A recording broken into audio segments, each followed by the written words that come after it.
Pilih. Kita dah masuk.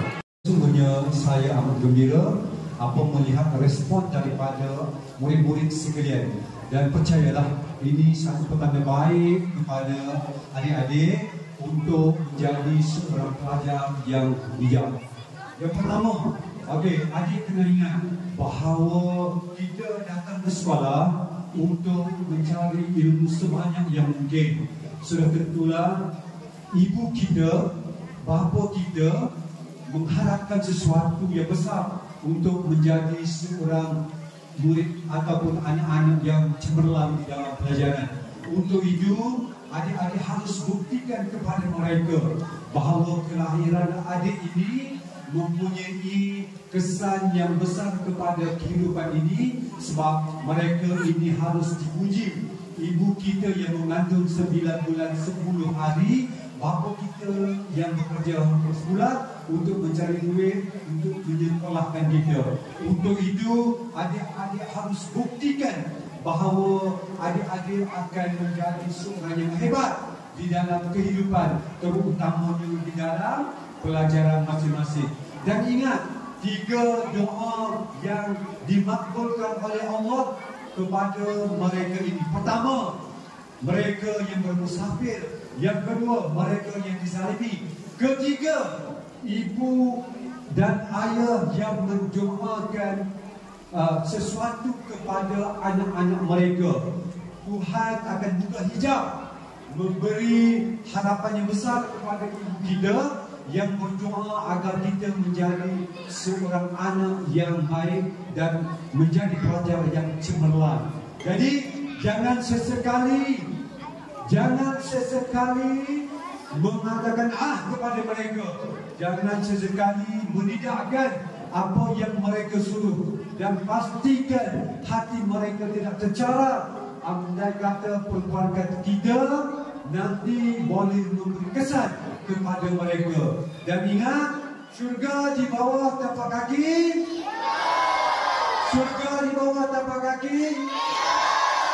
Dan kuncinya sudah pasti berada di tangan bapa. Kuncinya berada di tangan ayah kita. So, bina tuntas untuk mereka. Jadikan mereka sebagai seorang yang selayaknya menerima pujian akibat daripada perbuatan kita, sama ada yang berbentuk negatif atau positif. Tetapi dalam konteks positif, adik harus menonjolkan diri, jadikan hero di dalam keluarga, sebab ini merupakan proses kehidupan yang perlu adik ambil. Kedua, adik tengok kiri dan kanan guru-guru adik. Mereka dicipta, mereka dilahirkan untuk, mereka dicipta untuk menjaga, memberi ilmu kepada adik-adik.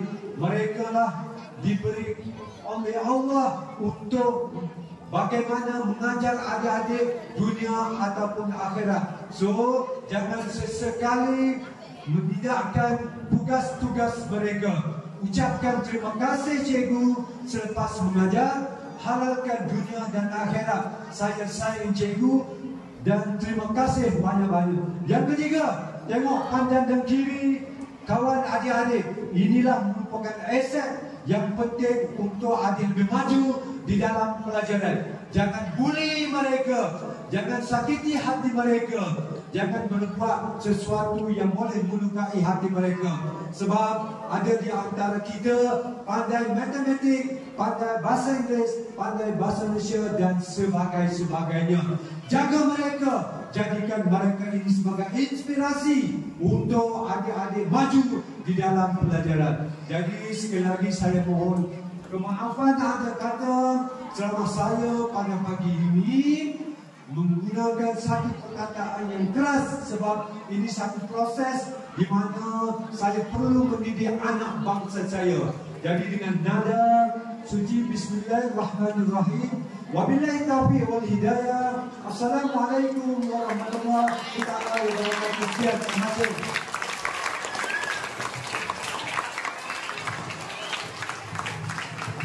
Ya, terima kasih kepada penceramah kita Sarjana Major Cik Rozaili bin Harun, Pegawai Pemulihan Jabatan Negara Malaysia.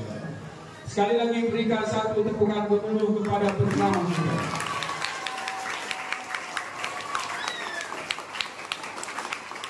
wakil-wakil pihak sekolah, kami mengucapkan jutaan terima kasih yang tidak terhingga kepada Sarjana Major Encik Rozaini bin Harun di atas pencerahan, perkongsian pengalaman sebagai pegawai di Jabatan Penjara Malaysia.